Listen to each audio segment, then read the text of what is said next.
The Isla Paradiso Bunch, episode 68. Welcome, Carrots here.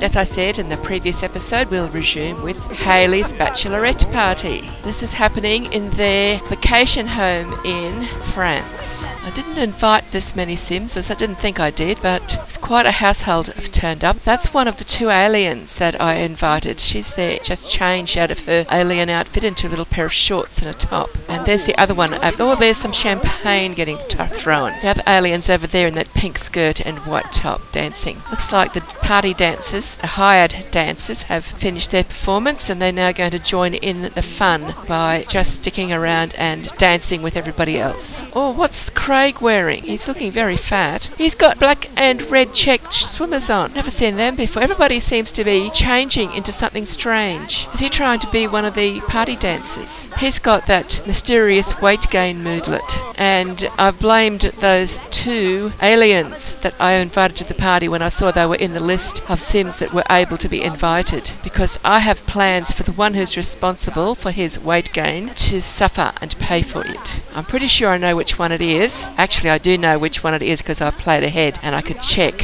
who was responsible, and it's the one in the tiny shorts. That bar that came from the Ice Lounge set that was, and I think it was a reward for buying something from Origin, but it's definitely a limited edition thing from buying from Origin. I don't usually use it, but I thought it was, I couldn't find a bar that I really liked for there, and I just thought I'd use that one. It's actually going to play a significant part in the McFluff story later on when I get the sculptors back, because we're going to have lots of ice sculptures and play with lights and bubbles and things. But it sort of goes with this party room. I think I've just about had enough of the party. I'll have to tell the Sims to go home.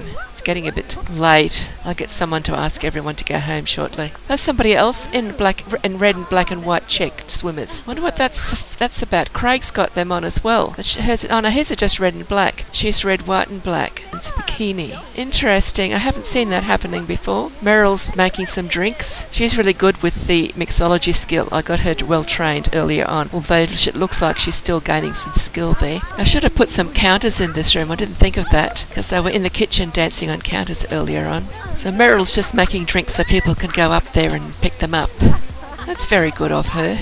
She does do some good things occasionally, but I always suspect her motivations because she is an evil Sim. I used to think she was wonderful with the babies because she was always going to the babies and cuddling them whenever they cried, or even if they weren't crying, until one day I caught her. What she was doing was giving them a cuddle, then putting them on the floor and swooping down and snatching some candy from the baby, and then she'd eat the candy and then she'd put the baby back in the cot. She does that a lot. I'll try to catch her in that act and show it to you one day. Might even be in this video, who knows. Meryl is definitely a character. I'm glad I've got her in the game. She's the only evil one in this household. I used to always avoid the evil trait. Now I've discovered it's fun. So she's got two lots of drinks there, and the one she's going to have one. Craig's certainly getting a bit bigger. He's quite chubby now.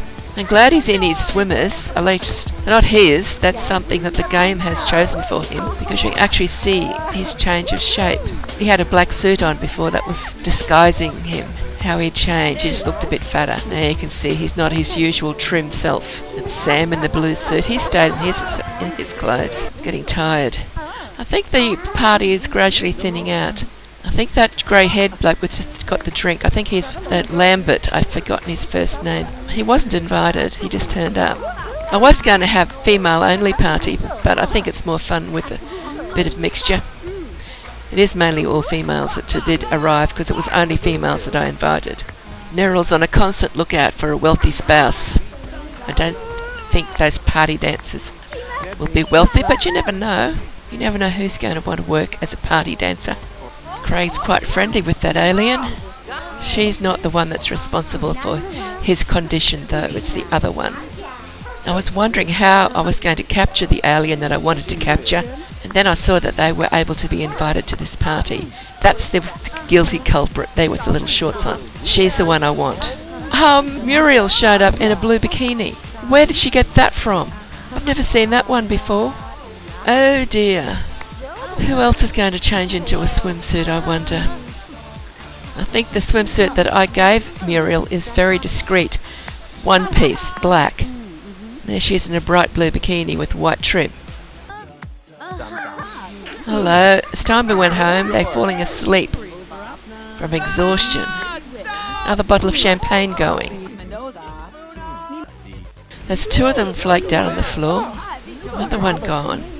At least there's no mermaids there today, so nobody's going to die of dehydration like they did in her first bachelorette party. They still have Mia Azul's ghost in an urn back at their home in Isla Paradiso, and she comes out occasionally, and you see this yellow ghost wafting through the room, and Josephine's a coward, so she faints. It's quite funny, actually. Is Hayley going to drop? There she goes.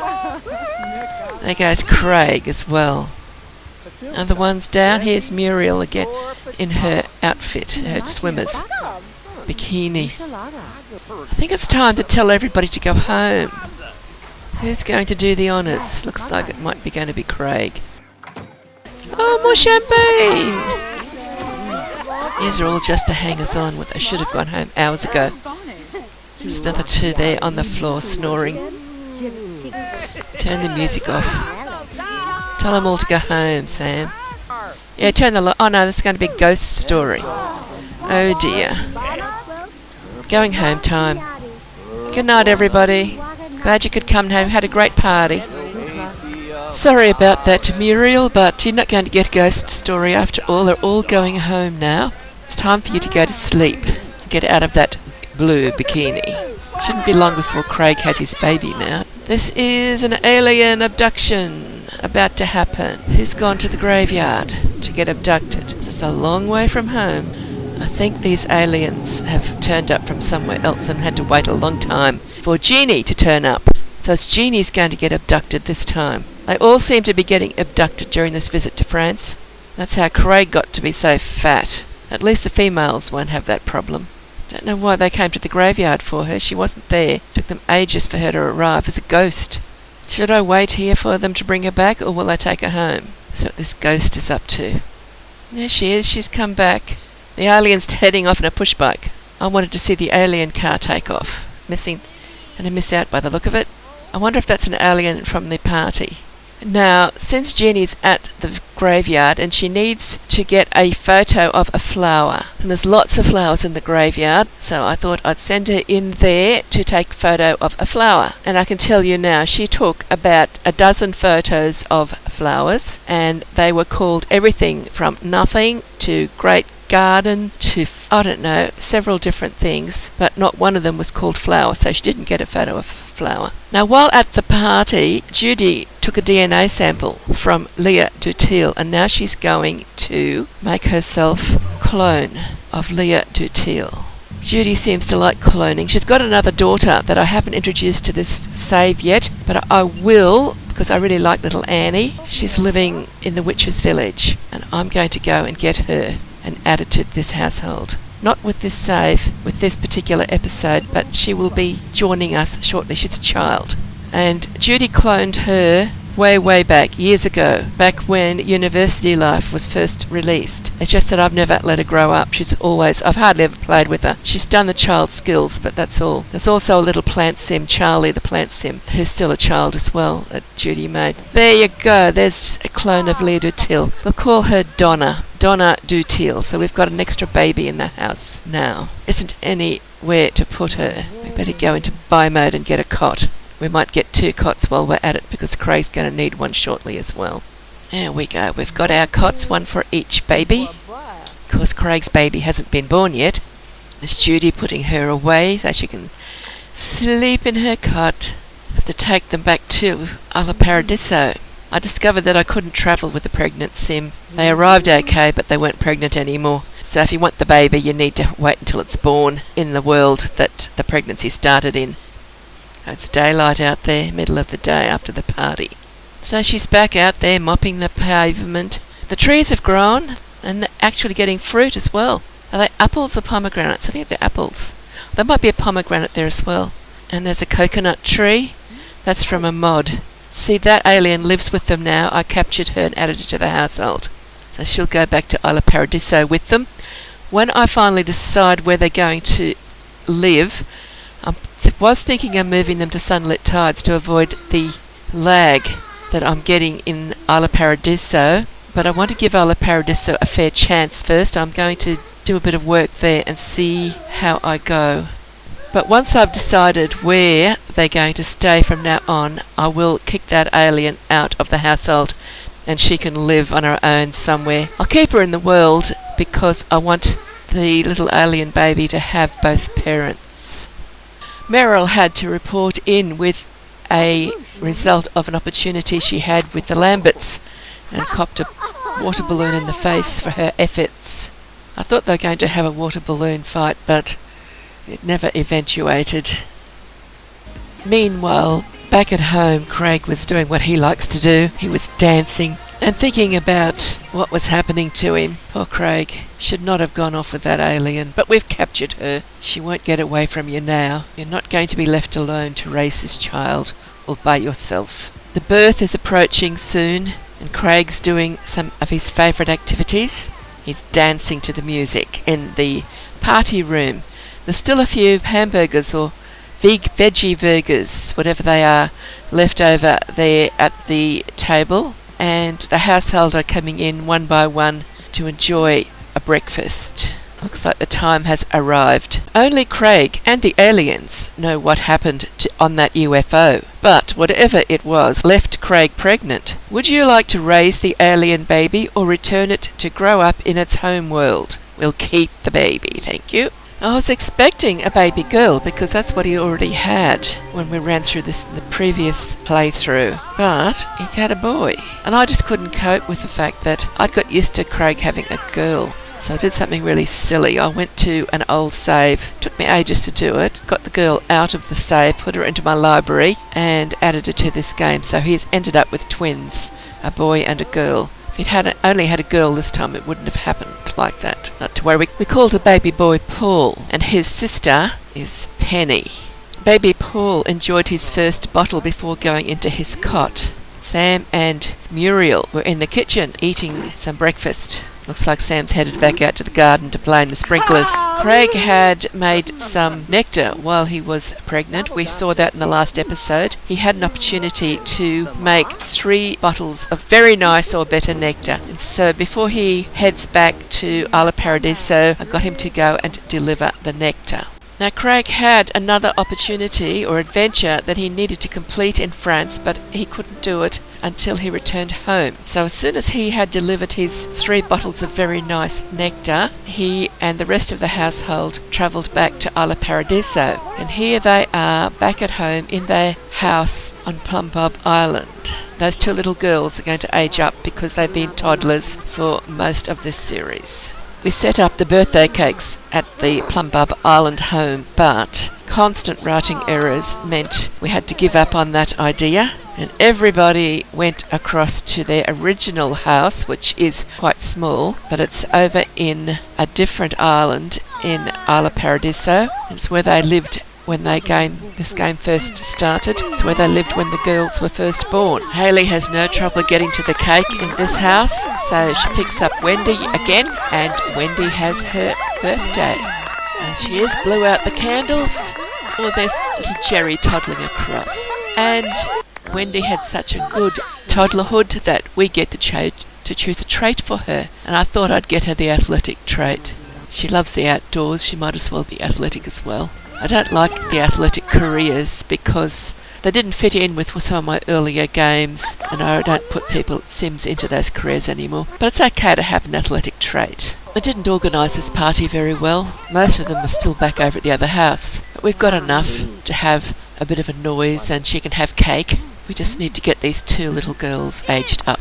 They're the daughters of Hayley and Salty. Got a mermaid for a father, and on examination after they aged up, I think they've both ended up with Salty's mermaid skin. If that is what's happened, that surprised me somewhat because they had 2 distinctly different skins as toddlers. And of course they're both genies. They inherited the genie occult state from their mother. So we're now going to see 2 children who are floating around and doing all the little genie things that we've only seen the young adults do so far. Now it's little Jerry's turn. With these 2 little girls, I see Wendy as being a bit of a tomboy, and Jerry is more of a girly little sim. I'm aging them up now because, well, I think it's about time they were aged up, and I'd like them to play a more active part in the adventures. Not that there's many adventures left. We nearly finished the adventuring stage of this story. About time she did that. Just blow the candles out. Of course, both of these little girls will get a thorough makeover before they head back off to China with their families. Hayley giving her little girl one last hug before she puts her on the floor to transform into a child. Birthdays can be sad as well as exciting as a old life stage goes, and then the opportunities and fun to be had in the new life stage are about to unfold. Jerry's toddler stage was a good one, and she gets to choose her new trait. And I've chosen family oriented for her. And now they've all got to eat more cake. I'm sure they won't mind having to eat too much cake for one day, and when they do it every day that's a problem. Now there's 2 little children in the household. They're the eldest. The next one to age up will be the twin plant sim boys, so we'll have a birthday for them shortly, but there'll be a few trips back to the other worlds first. Birthdays are over and it's time to revive the garden a bit. Judy has a green thumb and she's level 10 in gardening, although she only needs to be above level 5 for this. What she's got there is a badly neglected garden. Most of the plants are dead. There's only a couple that are barren, and there's one that she's already revived and watered. Now Judy doesn't need any more gardening skill points, so we'll just get her to revive the dead plants, and Diana can come down and do the gardening. She can tend the garden because she needs the gardening skill points. Judy can't improve her gardening skill any further. So those plants, although they still look very wilted, they are no longer dead. She has revived them. There's one gap there that she failed in her attempt at reviving it. When she claps her hands there, that's where she succeeded in reviving a plant. If it just vanishes, well then she's failed. Mostly she is succeeding this time, so she's being very good at it. Now Diana is tending the plants that are either wilting or have been revived. She won't touch the plants that are dead or the plants that are barren. So Judy failed with that plant, it just vanished. But that's only the second one I think that she's failed at. So this is any plants that die. If you've got a sim who has a green thumb and level 5 or above in gardening skill, and you check the plants and they are dead, then they can be revived. So she failed that one as well. There's 3 that she missed. But she revived all the others, and there's one there that's barren. Once they're barren, that's the only thing you can do is dispose of the dead plant, which is, the wording is a little bit misleading because they're barren. When they're barren, they can't be revived. You've just got to throw them in the bin. The other thing I forgot is that they've got gardens on a few different levels here, and I was treating this as the only garden that they had, but it didn't matter. She didn't go off and get rid of other plants. You've got to be careful when you say dispose of all dead plants, because it can result in plants that you didn't realise were going to be disposed of going in the bin. And once they think about a particular plant to be disposed of, there isn't much you can do about stopping it. Another thing I've just noticed watching these two both tending the garden together is that Judy gets a lot more done a lot faster than Diana does. It could be gardening skill, or it could be a combination of gardening skill and green thumb. I haven't investigated that reasoning for that yet, but it doesn't matter. You can just see the difference in the speed that they've got. I'll stop Judy from doing this tending the garden because she's not gaining any benefit from it. Diana needs the practice to be able to improve her gardening skills, so I'll get her to finish it off. It's time to travel again now though.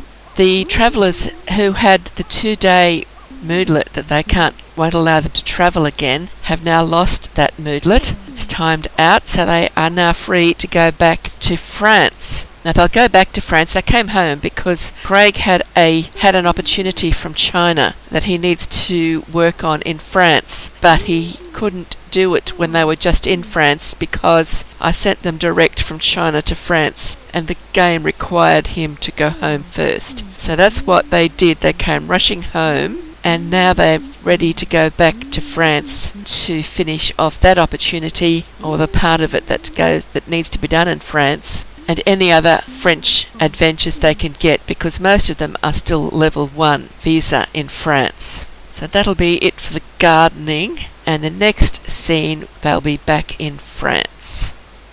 Craig and Meryl do seem to enjoy each other's company. They're taking romantic photos together quite regularly these days. She is still looking for a wealthy spouse so she can see his ghost. She's like Salty, she's a gold digger. Judy got an opportunity to jog through town to get some visa points and simoleons. She needs the visa points, so I'll let her do it.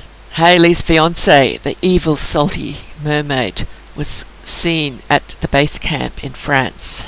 He's a tourist, not part of the household, and he hasn't got his right scales on either. He should have almost black legs, not bright blue. After completing her jog through town, Judy set off on her megathrust flying vacuum to report in to Leah Dutil. I don't know why she was glowing, but after she reported in successfully, she sat down and started doing some snake charming. But that glow was quite impressive, and she seems happy enough about it, and she got some visa points out of that little jog through town. I might leave her there, charming her snake. Craig finally gets to do the adventure that he was sent here from China to do, and he reports into the Nectar, where he gets further information and another adventure. Speaking to the groundkeeper, Craig, What? You say you've come here on a mission from Shangri-La? Why? That's on the other side of the world. I remember this James Vaughan from the journal. I believe he got into a fight with Monsieur Landgrab and rescued some woman or something. Who knows? Speak to Yves Bernard, who was a direct descendant of Landgrab's groundskeeper. Objective: ask about the Vaughan affair to Yves Bernard to uncover any details about the keystone. Craig rushes off eagerly to find Yves Bernard so he can ask about the affair. Doesn't take Craig long to find Yves Bernard's at home in his house in the middle of town, and he quickly hears what he's got to do is the next part of this adventure chain. Quid pro keystone for Craig. Greetings, monsieur. Yes, my grandfather spoke often of this James Vaughan. A bumbling fool that one was. I believe I can help you locate your missing keystone. After all, I would hope the people of Shangri-La would do the same for me. But I will require certain favours. I very much love opal. It is a beautiful gem, is it not? Bring me one piece of opal, and I shall grant you access to the vault holding the keystone. Objective: deliver one piece of opal to Yves Bernard to receive ancient coins and gain access to the keystone vault. So that's a bit of a problem.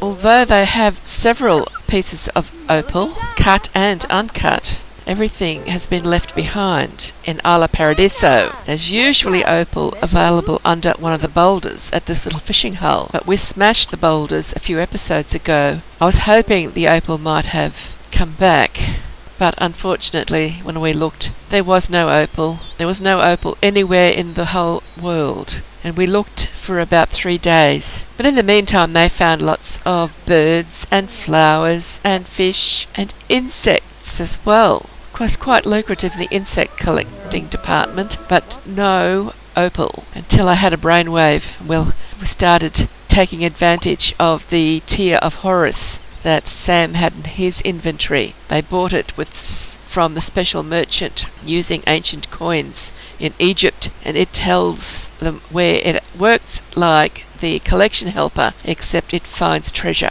So they all went off excavating for a whole day, and they found a few pieces of opal. So Craig was able to continue with his adventure chain that will eventually get him into the Dragon Cave. Now I'm going to have to end the video just about here, and we'll pick it up on this bit in the next episode. But I did promise you that I'd show you Jeannie getting her photo of flowers. So we'll just cut to that now, and in the next episode we will start with Jeannie catching butterflies.